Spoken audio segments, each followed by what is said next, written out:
1962, ठिकाण सातारा जिल्ह्यातलं शिखर शिंगणापूर गाव. गावात तमाशाचा फड रंगला होता. प्रेक्षकांची प्रचंड गर्दी जमली होती आणि सगळे एका कलाकाराची आतुरतेने वाट पाहत होते. ती कलाकार होती विठाबाई नारायणगावकर. त्या दिवशी विठाबाई 9 महिन्यांच्या गर्भवती होत्या. तरीही त्या नेहमीप्रमाणे रंगमंचावर आल्या आणि लावणी सादर करू लागल्या. पण अचानक त्या मंचावरून खाली उतरल्या, पण तमाशा मात्र सुरूच राहिला.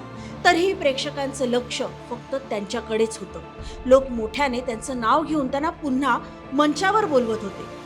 प्रेक्षकांचा कांगावा ऐकून काही वेळाने विठाबाई पुन्हा मंचावर परतल्या आणि पुन्हा नाचू लागल्या खऱ्या, पण यावेळी प्रेक्षकांना काहीतरी वेगळं जाणवलं. ज्या विठाबाई काही वेळापूर्वी मंचावरून खाली उतरल्या होत्या आणि ज्या आता परत आल्या होत्या त्या एकच होत्या, पण एक मोठा फरक स्पष्ट दिसत होता. ते म्हणजे त्यांचं पोट.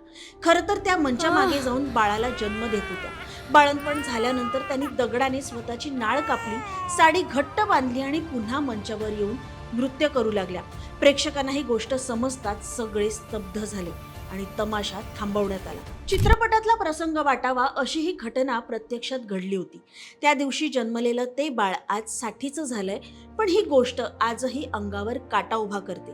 ही कथा आहे त्या कलाकाराची जिने तमाशा जिवंत ठेवण्यासाठी थेट राज कपूर यांच्या चित्रपटात काम करण्याची संधी सुद्धा नाकारली. पूर्ण व्हिडिओ बघण्यासाठी HBT मराठीच्या YouTube चॅनलला नक्की व्हिजिट करा.